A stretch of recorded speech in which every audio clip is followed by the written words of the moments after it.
अल्लाहुम्मा सल्लि अला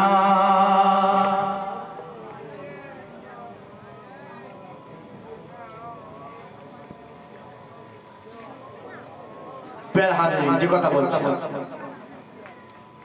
যদি আমি আর আপনি ইমানদার হতে পারি, অবস্থা যতটা প্রতিকূল হোক না কেন, ভয়াবহ হোক না কেন, যদি আমি আর আপনি আমার মূল্যবান সম্পদ ইমানটাকে রক্ষা করতে পারি, ইমানের উপরে অটল থাকতে পারি, পৃথিবীর কোনো কালো শক্তি, কোনো শয়তানি শক্তি আমাকে আপনাকে ক্ষতি করতে পারবে না, পারবে না, পারবে না। আল্লাহ গ্যারান্টি দিয়েছেন। আর ওই ইমানের উপকার স্বরূপ আল্লাহ কি দেবেন? ইহকালের জীবনে সুখ শান্তি দেবেন। বলুন সুবহানাল্লাহ।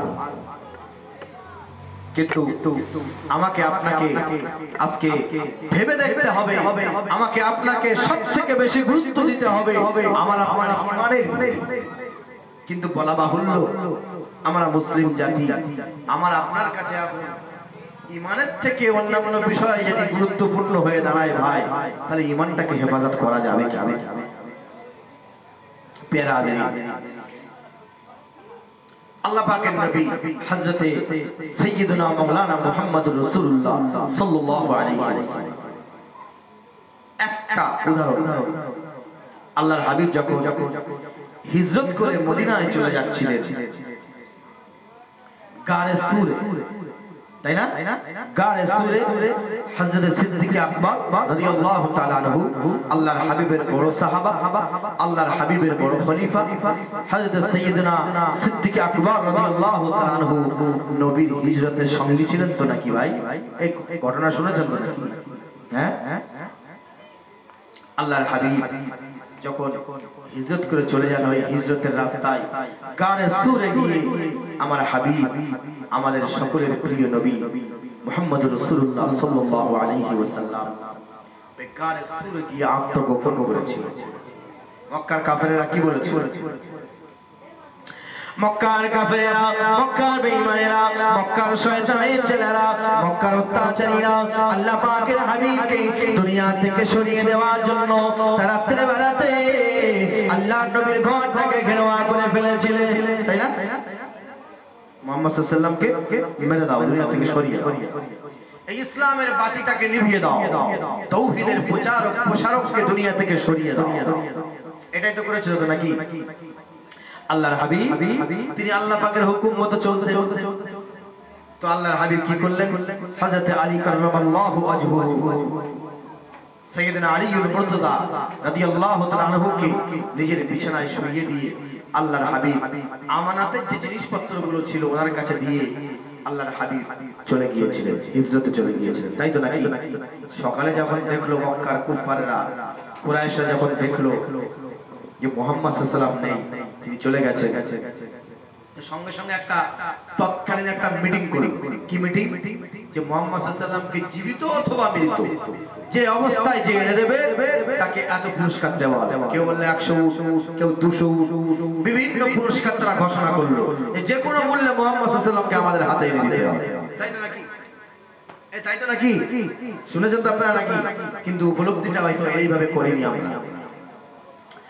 আল্লাহর নবী দিন দুনিয়ার বাদশা, সমস্ত নবীদের নবী, ইমামুল আম্বিয়া ওয়াল মুরসালিন ওয়া খাতামুন নবিয়্যিন, শফিউল মুযনবিন, রাহমাতুল লিল আলামিন। নবী আমার হিজরত যখন শুরু করেছিলেন, মক্কা কুফার কুরাইশরা আল্লাহর হাবিবকে জীবিত অথবা মৃত অবস্থায় পেতে চেয়েছিল। তার জন্য তারা সেই সময়ে বড় বড় পুরস্কার ঘোষণা করেছিল। আল্লাহ পাকের হাবিবকে পাওয়ার জন্য মক্কার লোভী মানুষেরা ওই পুরস্কার, বড় পুরস্কারটাকে হাসিল করার জন্য, বড় পুরস্কারকে পাওয়ার জন্য আল্লাহর হাবিবকে তারা তল্লাশি করতে লেগেছিল, আল্লাহর হাবিবকে খুঁজতে লেগেছিল। বাবা খুঁজতে খুঁজতে খুঁজতে খুঁজতে গারে সূরে পাহাড়ের গুহাতে আল্লাহর হাবিব যেখানে গিয়ে আত্মগোপন করেছিলেন, সাইয়্যিদনা হযরত আবু বকর সিদ্দিক রাদিয়াল্লাহু তাআলাকে সঙ্গে নিয়ে আল্লাহর হাবিব গারে সূরেতে গিয়ে আত্মগোপন করেছিলেন। মক্কার কুফাররা খুঁজতে খুঁজতে খুঁজতে খুঁজতে একদম পুরো এই গুহার গর্তের মুখের উপরে চলে গেল। হযরত সাইয়্যিদনা সিদ্দিক আকবর রাদিয়াল্লাহু তাআলা বলছেন, আল্লাহর হাবিব মক্কার কাফেররা তো আমাদেরকে খুঁজতে খুঁজতে একদম আমাদের মাথা পর্যন্ত চলে এসেছে। ওরা যদি ওদের পায়ের দিকে তাকায় তো আমাদেরকে দেখে ফেলে। আল্লাহর হাবিবের ঈমান পূর্বের তুলনায় আরো কি হয়েছিল বলুন বলুন, কি হয়েছিল? আরো দৃঢ় হয়ে গেল। বলুন সুবহানাল্লাহ। ঈমানে বিন্দু পরিমাণ কোনো খাদ আসে, কোনো দুর্বলতা আসে, ঈমান বিন্দু পরিমাণ টলে যায়নি, বরং আল্লাহর রাসূলের ঈমানটা আরো দৃঢ় হয়ে গেল। বলুন সুবহানাল্লাহ। আল্লাহর হাবিব যখন হযরত সিদ্দিক আকবর রাদিয়াল্লাহু তাআলা আনহুর মুখ থেকে এই কথা শুনলেন, আল্লাহর হাবিব বললেন, মা যান্নুকা বিইসনাইনি আল্লাহু সালিসুহু। আয় আমার সাহাবা, আয় আমার সাথী, তোমার কি ধারণা? তুমি কি ভেবেছো ওই দুই সঙ্গী সম্পর্কে যাদের তৃতীয় জন হলো আল্লাহ পাক, তুমি তাদের সম্পর্কে কি ধারণা করো? তার মানে রাসূলুল্লাহ বলতে চাইলেন, আয় আমার সাথী, আয় আমার সাহাবা, আয় আমার খলিফা, আয় আমার বড় সাহাবা, আপনি ঘাবড়াবেন না, ঘাবড়াবেন না। আমরা দুইজন নয়, বরং আমাদের সঙ্গে রব্বুল আলামিন রয়েছেন। বলুন সুবহানাল্লাহ। মক্কার কুফারে কুরাইশরা আল্লাহর হাবিবকে জীবিত অথবা মৃত যে কোনো মূল্যে মক্কার কাফেরদের হাতে দিতে পারলে বড় বড় পুরস্কার তারা পেয়ে যেত। আল্লাহর নবী এই কঠিন পরীক্ষার সম্মুখীন হয়েছিলেন, কিন্তু কঠিন পরীক্ষার সম্মুখীন হওয়ার ফলে রাসূলুল্লাহর ঈমান বিন্দু পরিমাণ টলে যায়নি, বরং আরো তার ঈমান পূর্বের তুলনায় বেশি দৃঢ় হয়ে গেল। সঙ্গের সাথীকে বলতে লেগেছেন, সিদ্দিক আকবর যখন বললেন, আল্লাহর হাবিব, মক্কার কুফারে কুরাইশরা এখন আমাদের মাথার উপরে এসে গেছে, তারা যদি তাদের পায়ের দিকে একবার তাকায় আমাদেরকে দেখে ফেলবে। আল্লাহর হাবিব বলেছিলেন, ও আমার সাহাবা শুনে নেন, জেনে নেন, ও সিদ্দিক আকবর রাদিয়াল্লাহু তাআলা আনহু, আপনি কি মনে করেছেন শুধুমাত্র আমরা দুইজন? না না না, রাসূলুল্লাহ আপনাকে জানিয়ে দিলাম, কায়নাতের মালিক যিনি, যার কুদরতি কবজায় সবকিছু, যার হুকুমের গোলাম সকলেই, যার হাতে সবকিছু, যার সৃষ্ট মখলুক তামাম কায়নাতে, ওই আল্লাহ পাক আমাদের সঙ্গে আছে। বলবেন না সুবহানাল্লাহ? ঘাবড়ে গিয়েছিলেন আল্লাহর হাবিব? আল্লাহর হাবিব ঘাবড়াননি। তিনি কি বলেছিলেন? মা যান্নুকা বিইসনাইনি আল্লাহু সালিসুহু। হে আমার সাথী, ওই দুই মানুষের সম্পর্কে আপনার কি ধারণা যাদের তৃতীয় জন হলো আল্লাহ পাক? প্রিয় হাজির, আমার বলার উদ্দেশ্য হলো ঈমানের উপকার। ঈমান মানে কি? আমানা ইউমিনু ঈমান এর শাব্দিক অর্থ হলো সংরক্ষণ, অর্জন করা। বলুন সুবহানাল্লাহ। তো যখন ঈমান এনেছি আল্লাহর উপরে, কার উপরে? আমরা কি যেখানে সেখানে ঈমান এনেছি নাকি? বলো, আমাদের ঈমান কি ভূমি উড়ে যাবে নাকি? আমাদের ঈমান কি ধাক্কায় মরে যাবে নাকি? আমাদের ঈমান কি কোনো চাপে, ভয়ে, কোন দালালিতে নষ্ট হয়ে যাওয়া ঈমান নাকি? কবি বলেছে, सामान तिजारत मेरा ईमान नहीं है, हर दर पे झुके सर ये मेरी शान नहीं। बोलो सुभान अल्लाह। हर लफ्ज को सीनों में बसा लो तो बने बात, हर लफ्ज को सीनों में बसा लो तो बने बात, ताक़ों पे सजाने की ये कुरान नहीं है, हर दर पे झुके सर ये मेरी शान नहीं है। अरे भाई, ईमान যখন এনেছি রব্ব কায়নাতের উপরে, ভয় কিসের ভাই? ভয় একটা, আর কোনো অপকর্ম না করি, ঈমান বিরোধী কাজ যেন না করি, জীবনে যেন কোনোদিন মদ না খাই, জীবনে কোনোদিন যেন সুদ গ্রহণ না করি, জীবনে কোনোদিন যেন ঘুষ গ্রহণ না করি, জীবনে কোনোদিন যেন জেনা ব্যভিচারী না করি, জীবনে কোনোদিন যেন কোনো মানুষকে ধোঁকায় না ফেলি, জীবনে কোনোদিন কোনো মানুষকে যেন আমরা গীবত গিল্লা না করি, জীবনে কোনোদিন কোনো মানুষের ইজ্জত নিয়ে যেন খেলা না করি, জীবনে কোনো মানুষকে যেন কোনোদিন না ঠকাই। এইগুলো যদি করতে পারি ঈমান হেফাজত হবে, আর ঈমান যখন হেফাজত হবে সেই অনুযায়ী কাজ যখন হবে, পৃথিবীর যেখানে চলে যাবেন, কি সাগরের পারে যাবেন, কি অগ্নি কুয়ার ভিতরে যাবেন, কি আসমানের উপরে যাবেন, কি মহাশূন্যে যাবেন, যেখানে যাবেন ইমানদারদের কোনো ভয় থাকতে পারে না। বলুন তো আমাদের কি করা যাবে না? আমি পূর্বে বলেছি আল্লাহ কালাম পাকে বলেছেন ইন্নাল্লাযিনা আমানু ওয়া আমিলুস সলিহাত, নেক কাজ করতে হবে ভাই। লটারির টিকিট কাটা যাবে না ভাই। সারাদিন 300 টাকা ইনকাম করে আমার বউ বাচ্চা আমার পরিবারটা আমার 300 টাকার অপেক্ষায় থাকে, আর আমি আর আপনি সারাদিনের পরিশ্রমটা একটু বেশি পাওয়ার লোভে 300 টাকাটা হারিয়ে বাড়ি চলে আসে, তাই না? আসলে কি হয়? বাড়িতে অশান্তি শুরু হয়। আমার আপনার বিচার যায় কোথায়? বলতে হবে কোথায় যায়? প্রথমে যাবে পঞ্চায়েত, গ্রামের মনোর মাধ্যমদের কাছে। যদি অবস্থা বেশি খারাপ হয় থানায় চলে যাবে। বিচারটা করবে কারা? আমাদের। বলুন বাবা, মদ খেও মুসলমান, মদ খেও না, জুয়া খেলো না, লটারির টিকিট কেটো না মুসলমান, গাঁজা খেও না, পাতা খেও না মুসলমান, তুমি হারাম কাজ করো না, তুমি জেনা ব্যভিচারী করো না, তুমি মানুষকে ধোঁকা দিও না, তুমি সুদ দিও না, নিও না, তুমি ঘুষও দিও না, নিও না। এটাই হলো তোমার ঈমান। আল্লাহ ঈমানের উপরে খুশি থাকে, আল্লাহ বেঈমানের উপরে খুশি থাকে। আজকে আমাদের উপরে যে মুসিবত গুলো আসছে কিসের জন্য ভাই? আমরা আমাদের জায়গা থেকে হটে গেছি। আমরা আমাদের মূল্যবান ঈমানটাকে হেফাজত করতে পারি, আমরা আমাদের ঈমানের বিষয়টাকে অন্যান্য বিষয় থেকে গুরুত্ব দিতে পারি, যার কারণে আজকে যাদের চুল ধরতে ভুল নেই, আগাছা কুগাছা আমাদের দিকে চোখ রাঙিয়ে কথা বলে, তাই না ভাই? বলো মুসলমান, আমার বক্তব্য বুঝতে পারছে? আপনাদের খারাপ লাগছে, কষ্ট হচ্ছে? যদি বলেন ছেড়ে দিন। আমার বলার উদ্দেশ্য ছিল এই পবিত্র জীবন যাপন আল্লাহ দেবে, দুনিয়াতে সংরক্ষণ দেবে, এত পাওয়ার দেবে আল্লাহ, পৃথিবীর কোন স্বৈরাচারী আমুলুচি আমাদের নামে কথা বলার ক্ষমতা হবে না, যদি আমরা ঈমানে এবং কাজে কর্মে যদি আমরা কমপ্লিট হতে পারি। লোকের দিকে দেখো না, লোককে দোষারোপ করো না। আজকে আমাকে পালা পড়েছে আমার তোমার সঠিক হওয়া, আমার তোমাকে ঠিক হওয়ার সময়। আজকে দেখুন, বলতে গেলে আফসোস লাগে, সমাজে যদি 4টে মত থাকে তার ভিতরে মুসলমান থাকে কি থাকে না ভাই? কেন ভাই? ইসলাম তো নেশাকে, মদকে, গাঁজাকে, হিরোইনকে, এই যত ধরনের নেশার জিনিস সব তো ইসলাম তো নিষেধ করেছে। ধর্মীয় বিধান, ধর্মের নির্দিষ্ট শাস্তি আছে। মদ খেলে মানুষ কি হয়? নাপাক হয়ে যায় তো নাকি? এ বলুন, নাপাক অবস্থায় ঈমান থাকে ভাই? এ বলুন, কোন মুসলমান নাপাক অবস্থায় জমিনের উপরে হাঁটতে পারে?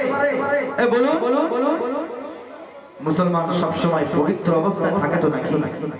আমরা মসজিদে যাই, ওযু গোসল করি, পবিত্র হয়ে বলুন সুবহানাল্লাহ। মসজিদে না গেলেও কোন মুসলমান যতটাই সে ছোট হোক, যতটাই সে অশিক্ষিত হোক না কেন, সে ঘরের বাইরে নাপাক অবস্থায় বেরোতে চায় না। এই পবিত্রতা আমাদের কোথায় চলে গেল? আমরা হারাম খাবো, নাউযুবিল্লাহ মিন যালিক। মুসলমান, আমার আপনার ভিতরে যখন হারাম ঢুকে গেছে, ঈমানের পাওয়ারটা কমে গেছে, তাই না? এ বলুন, ঈমানের পাওয়ার কমে গেছে। মুসলমান ওলামায়ে বুঝবেন না, হযরত খালিদ বিন ওয়ালিদ রাদিয়াল্লাহু তাআলা আনহুর নাম শুনেছেন আপনারা? শুনেছেন? খালিদ বিন ওয়ালিদ রাদিয়াল্লাহু আনহু রাসূলুল্লাহর একজন জলিলুল কদর সাহাবা ছিলেন, যিনি ইসলামের যত যুদ্ধ করেছেন প্রতিটা যুদ্ধে তিনি বিজয় লাভ করেছেন। বলুন সুবহানাল্লাহ। খালিদ বিন ওয়ালিদ সাইফুল্লাহ, যার উপাধি ছিল আল্লাহর তরবারি। বলুন সুবহানাল্লাহ। খালিদ বিন ওয়ালিদ যখন ইরাক জয় করতে গেছে, ইরাকে, তো ওখানকার যে বাদশা ছিল, খ্রিস্টান বাদশা, বলছে তোমরা কারা? বলছে আমরা মুহাম্মাদের গোলাম। বলুন সুবহানাল্লাহ। আমরা আল্লাহর দাস, মুহাম্মাদের অনুচর। বলছে তাই? এটা কি করতে এসছো? বলে ইসলাম প্রচার করতে সুযোগ দাও। বলে আমরা জানো কারা? বলে কারা? বলে আমাদের সাথে পাঙ্গা নিতে এসো না, সেকেন্ডে শেষ হয়ে যাবে। আমরা সুপার পাওয়ার পৃথিবী। তো খালিদ বিন ওয়ালিদ রাদিয়াল্লাহু আনহু বলছেন, আমরা ওসব কিছু জানি না, আল্লাহর হুকুমে এসেছি আর নবীর আদেশে এসেছি, যেটা করণীয় সেটা করব। পৃথিবীর যেখানে যেখানে অপকর্ম হবে দায়িত্ব হলো ঈমানদারের সেখানে গিয়ে অপকর্মগুলোকে বন্ধ করা। বেঈমানের আতুর ঘরে গিয়ে ঈমানের দাওয়াত দেওয়া, এটাই হলো ঈমানদারদের কাজ।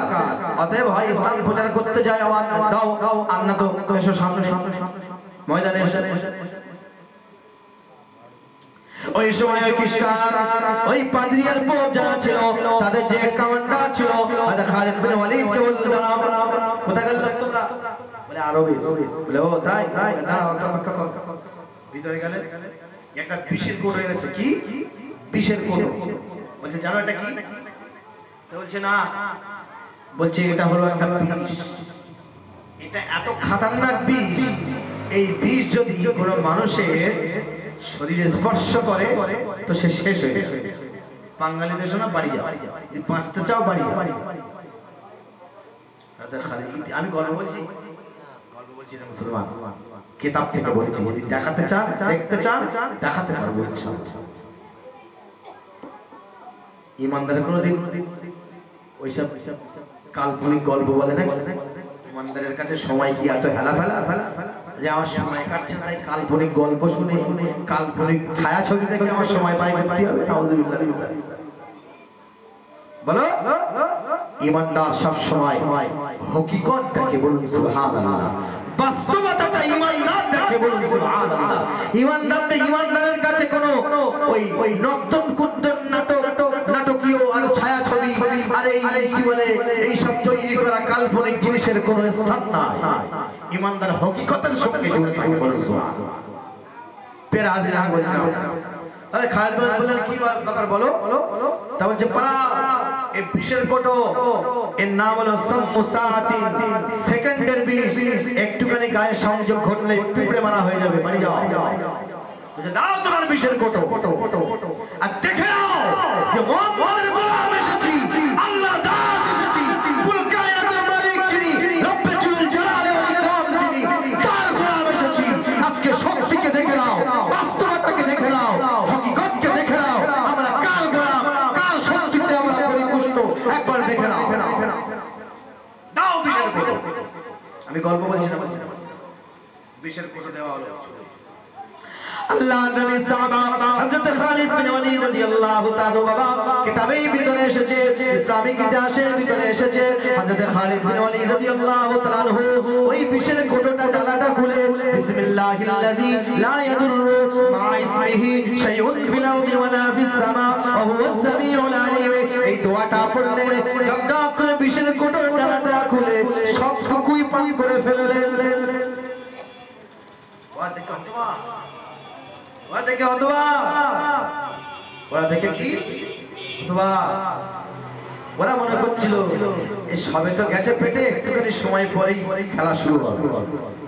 সময় পার হয়ে গেল। কিতাবে আছে সামান্য মাত্র প্রতিটা জিনিসের একটা প্রতিক্রিয়া থাকে তো নাকি? আল্লাহ পৃথিবীর প্রতিটি জিনিসকে সৃষ্টি করেছেন, তার ভিতরে একটা প্রতিক্রিয়া আছে, তাই না? তার একটা ক্রিয়া আছে। সূর্যের ভিতরে তাপ আছে, তার একটা ক্রিয়া আছে তো নাকি? বলো পানির ভিতরে বরুদ কি আছে, ঠান্ডা, এটা আছে তো নাকি? মাটির ভিতরে সহিষ্ণুতা আছে তো নাকি? বলো প্রতিটি পৃথিবীর উপাদানের ভিতরে একটা নিজস্ব গুণ আল্লাহ দিয়ে রেখেছেন। তো বিষ যে ম্যাটেরিয়াল গুলো দিয়ে তৈরি হয়েছে তার একটা প্রতিক্রিয়া আছে। তো একটু শরীরটা একবার এরকম কেঁপে উঠলো, তারপরে আল্লাহর বান্দা একদম পূর্বের অবস্থায় ঠিক হয়ে গেলেন, বলুন সুবহানাল্লাহ।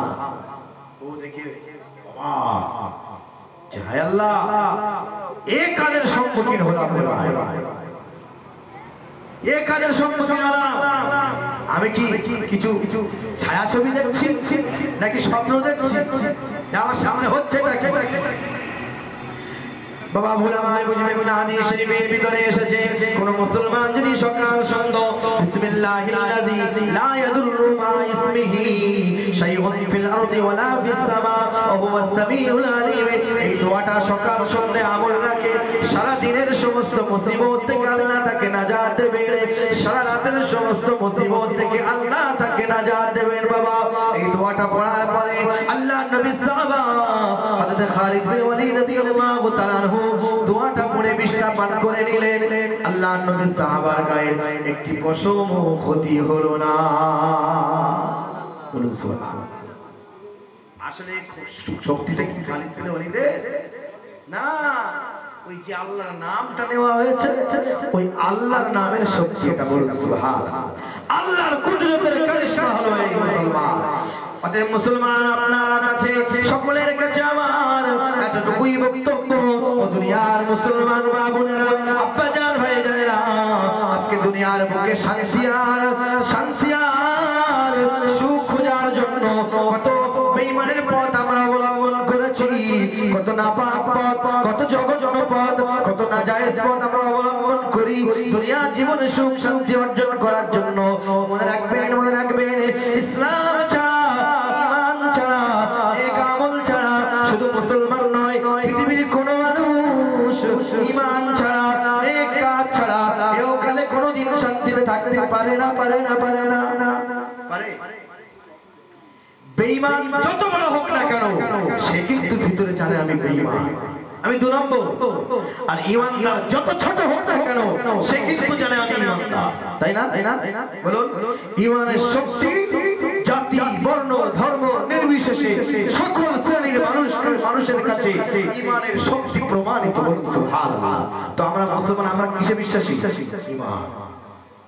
আমাদের পেরা হাতে ঈমান হারানো যাবে না। জীবন চলে যেতে জীবন দিতে রাজি আছি, ঈমানে আঘাত আসতে দেব না, আজ আসতে দেব না।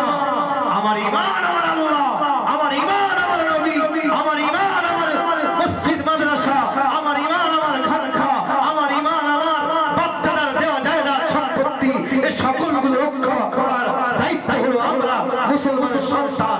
জীবন দিয়ে, রক্ত দিয়ে, সব কিছু দিয়ে আমরা আমাদের সম্মানকে, আমাদের জীবন দিয়ে আমরা আমাদের সম্মানকে আমরা রক্ষা করতে প্রস্তুত আছি কি নেই?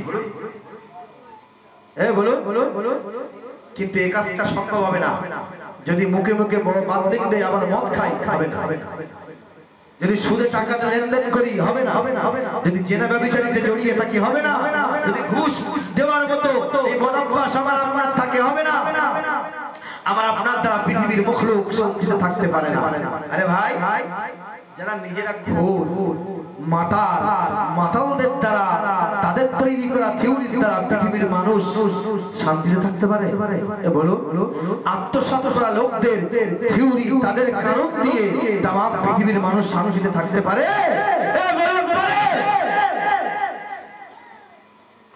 যারা অপকর্মের সঙ্গে জড়িয়ে, যারা পৃথিবীর মানুষকে, যারা সবসময় গোলাম বানাতে চায়, পৃথিবীর মানুষের ভিতরে পার্থক্য করতে চায় ছোট আর বড়, ভাই তাদের দ্বারা পৃথিবীর মাখলুক শান্তি পেতে পারে? বলো, পৃথিবীর মানুষ শান্তি পেতে পারে পৃথিবীর মানুষের সৃষ্টিকর্তা যিনি, তার দেওয়া বিধান, তার দেওয়া আদেশ, তার দেওয়া আইন কানুন যদি লাগু করতে পারে, পৃথিবীর প্রতিটি মানুষ তার নিজস্ব হক পেতে পারবে। বলুন সুবহানাল্লাহ। আমার বলার উদ্দেশ্য, আজকে আমরা সকলের প্রতি মন দিয়েছি, ঈমান আমলের প্রতি আমরা গাফেল হয়ে গেছি। আমি শুধু একটা উদাহরণ দিয়ে আমার বক্তব্য শেষ করব। কথা হলো প্যারা হাজরিন, ছোট্ট একটি হযরত রাবিয়া বসরির নাম শুনেছেন? রাবিয়া বসরি রাদিয়াল্লাহু তাআলার নাম শুনেছেন? তিনি ঈমান আমল কেমন করে করতেন একটু শুনুন। ছোট্ট করে বলি, আমি আমার বক্তব্য ইতি করি, শুধু আপনাদেরকে উদ্বুদ্ধ করার জন্য। আমার মা, বোন, আব্বা, আমরা যারা আছি সকলকে ঈমান, ইসলামের প্রতি, নেক আমলের প্রতি উদ্বুদ্ধ করার জন্য আমি ছোট্ট একটি কথা বলে ইনশাআল্লাহ ইতি করে দেব। পেরা হযরত রাবিয়া বসরি রাদিয়াল্লাহু তাআলা, তিনি আল্লাহর কেমন ধরনের আবেদা বান্দা ছিলেন, জাহেদা বান্দা ছিলেন।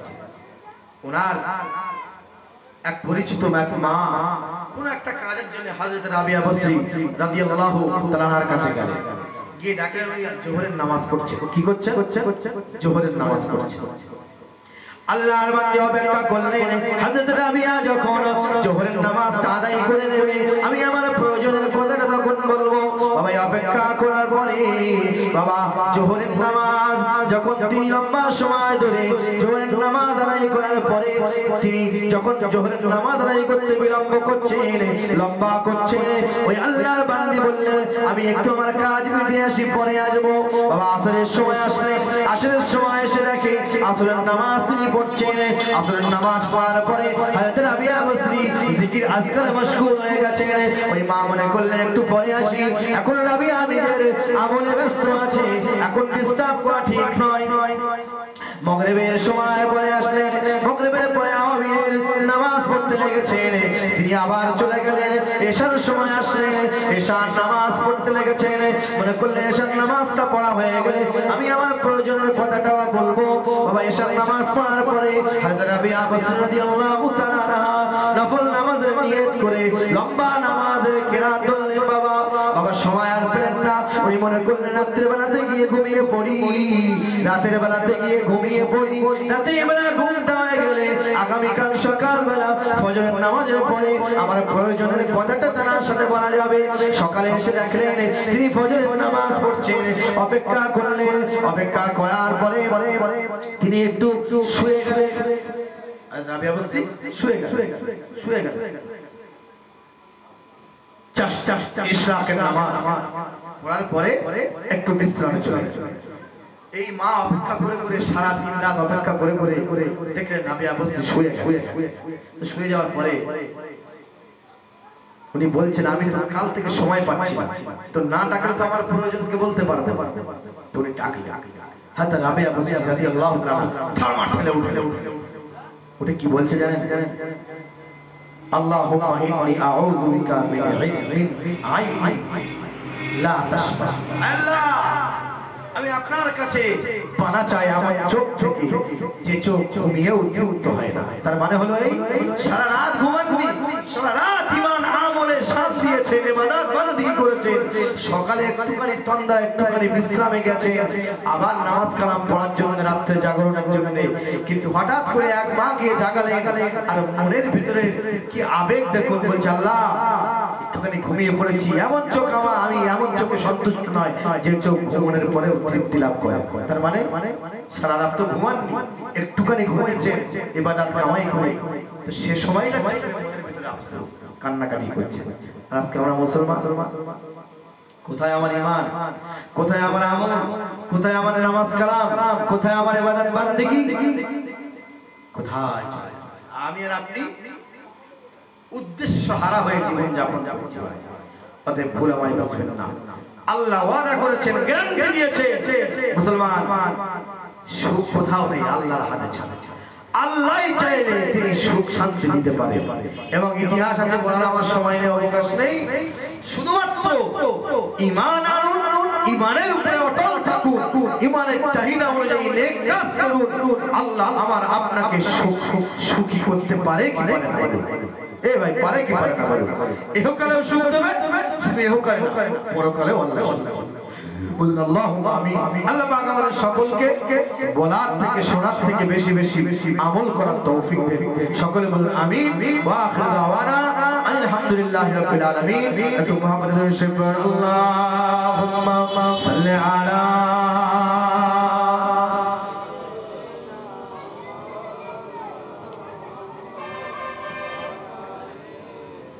আসুন আমরা প্রিয় নবীর সাথে সকলে একটু সালামের নাজরানা পড়ি। ইয়া নবী সালাম আলাইকা, ইয়া রাসূল সালাম আলাইকা, ইয়া হাবিব সালাম আলাইকা, সালাওয়াতুল্লাহ আলাইকা।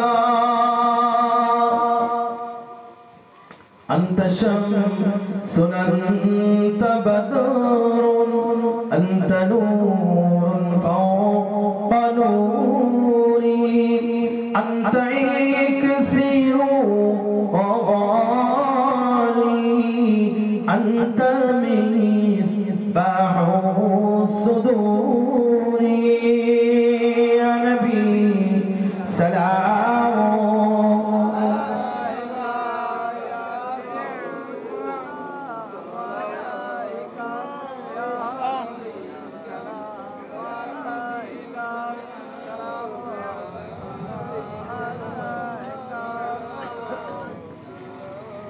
তুমি যে নূরের রবি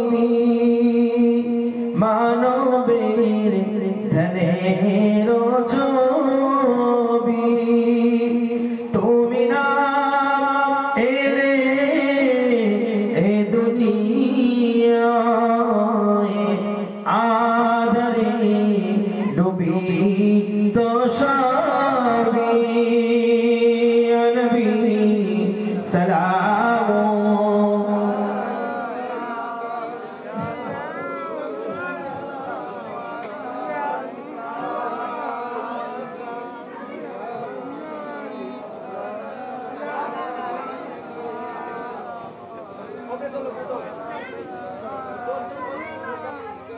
तुम्हारी वसीला दिया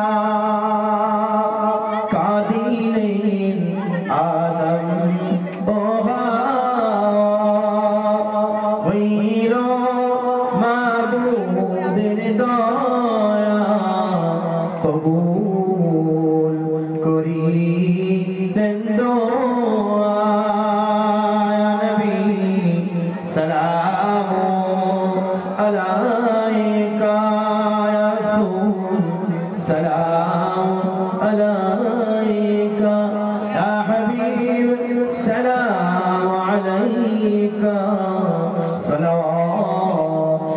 सलावतुल्लाह अलैका या सल्लिम वसल्लिम दाइमन अबदा अला हबीबिका खैरिल खल्क़ि कुल्लिहिम वला वला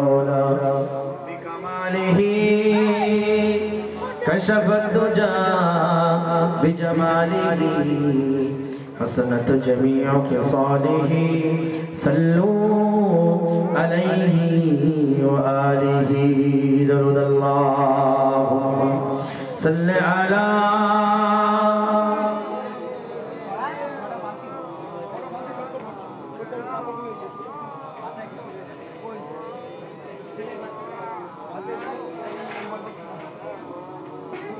সকলে বিসমিল্লাহ সহ সূরা ফাতিহা শরীফ একবার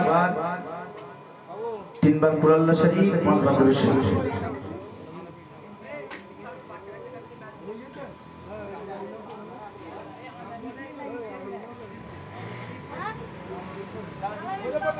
সকলে পড়ো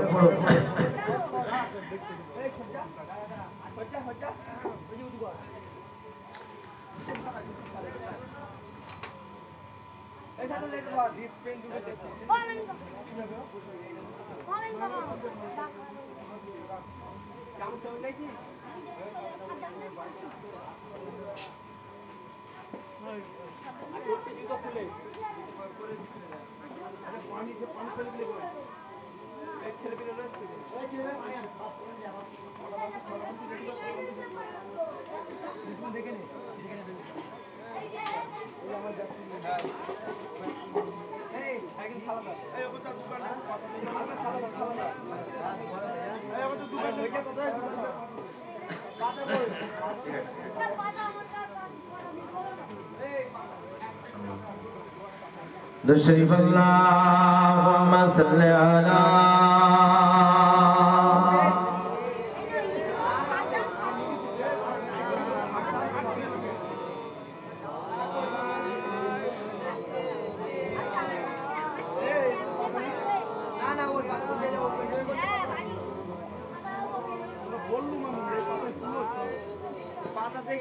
प्यारे हाज़रीन सवरासानी হবে যে যা কিছু পড়েছে আমরা সকলে মিলে আল্লাহ পাকের কাছে হাত তুলি সকলে বলি আল্লাহু আকবার আলহামদুলিল্লাহি রাব্বিল আলামিন ওয়াল আকিবাতু লিল মুত্তাকিন ওয়াস সালাতু ওয়াস সালামু আলা রাসূলিল কারীম ওয়া আলা আলিহি ওয়া আসহাবিহি আজমাইন ربنا ظلمنا أنفسنا وإن لم تغفر لنا وترحمنا لنكونن من الخاسرين وادخلنا الجنة مع الأبرار يا عزيز يا غفار يا رب العالمين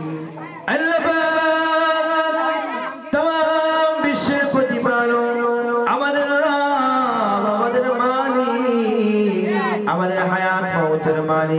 আমাদের রুজি রিজিক মান সম্মান ইজ্জত হুরমত কিসমতের মালিক আল্লাহ পাক আমরা আপনারই অধম গুনাহগার পাপী তাপী বান্দা বান্দি আল্লাহ একটি পবিত্রতম মাসেতে আল্লাহ একটি পবিত্রতম রজনীতে আল্লাহ এই প্রায় মধ্যরাত্রিতে আল্লাহ এই গ্রামে বসে আল্লাহ আমার এক ভাই জনাব মোহাম্মদ আমিন ভাই আল্লাহ বড় মোহাব্বতের ভাই আল্লাহ তার বাড়িতে বাদশাহী কিসার সাহেবের মাহফিল মিলাদুন নবীর মাহফিল আল্লাহ গ্রামবাসী সকলের সহযোগিতায় আল্লাহ গ্রামের আমার আব্বা জান ভাই জানেরা আমার আম্মা জান বোনেরা আল্লাহ সকলে সম্মানিত হয়ে আল্লাহ আপনার মহান দরবারে বড় আশা নিয়ে হাত তুলেছি আল্লাহ আমাদের সকলের নিয়তকে আপনি কবুল করে নেন আল্লাহ পাক সকলের মেহনতকে আপনি কবুল করেন পরিশ্রমকে কবুল করেন আল্লাহ সেই সন্ধ্যা থেকে নিয়ে আল্লাহ পর্যন্ত যা কিছু কোরআন হাদিস থেকে আলাপ আলোচনা করা হয়েছে আল্লাহ আপনি কবুল করে নেন ভুল ত্রুটি ক্ষমা করে দেন আল্লাহ দরুদ কালেমা শরীফ সুবহান শরীফ ইখলাস শরীফকে কবুল করে নেন আল্লাহ খাস করে মেহেরবানি করে ভাই আলামিন আল্লাহ তার আব্বা যা দুনিয়াতে নাই আল্লাহ তার বংশে যা দুনিয়াতে নাই গ্রামবাসী আল্লাহ সকলে আছেন এখানে আল্লাহ আত্মীয় স্বজন আপনজন আব্বা আমার রানিরা কবরবাসী আল্লাহ তাদের রুহের মাগফিরাতের জন্য আল্লাহ মাদ্রাসা তালেবে ইলমদেরকে নিয়ে আল্লাহ খতম কোরআন তেলাওয়াত করিয়েছেন আল্লাহ পানি তরফ থেকে যে যা কিছু মাহবানা তেলাওয়াত করেছেন আল্লাহ আপনি কবুল করে নেন আল্লাহ মেহমানদের যা ব্যবস্থাপনা করেছেন তাদের কিছু আল্লাহ কবুল করে নেন আল্লাহ সবাই গুনাহগার বান্দা বান্দি আপনার জীবনে অগণিত পাপ রাশি আমরা করে ফেলেছি আল্লাহ আপনি তো জানিয়েছেন লা তাকনাতু মির রাহমাতিল্লাহ ইন্নাল্লাহা ইয়াগফিরুয যুনুবা জামিআ ইন্নাহু হুয়াল গফুরুর রহিম বান্দা এবার বান্দা বান্দি আমি আল্লাহ তোমাদেরকে জানিয়ে দিলাম তোমরা যদি পাহাড় পরিমাণ গুনাহ খাতা করে ফেলো আর একবার যদি একাকী বসে গুনাহের কথা অপকর্মের কথা মনে করে লজ্জিত হয়ে অবনত মস্তকে আমি আল্লাহর কাছে ক্ষমা চাও আমি আল্লাহ তোমাদের পাহাড় পরিমাণ গুনাহ খাতাগুলোকে ক্ষমা করে দিয়ে থাকি আল্লাহ আমার সবাই গুনাহগার বান্দা বান্দি আপনার আল্লাহ আমাদের জীবনে অগণিত গুনাহ খাতা হয়ে গেছে আল্লাহ আপনি মাফ করে দেন আল্লাহ আজকে সদরষ্ঠানকে কবুল করে নেন মিলাদুন নবীর মাহফিলকে কবুল করে নেন সমস্ত শ্রম আর মেহনতকে কবুল করে নেন তেলাওয়াতে কালাম পাক ওয়া নসিহাত আল্লাহ নাত শরীফ কালাম শরীফ দুরূদ আল্লাহ আলহামদুলিল্লাহ দুরূদ শরীফ কালাম শরীফ সুন্নাত শরীফ আল্লাহ আপনি কবুল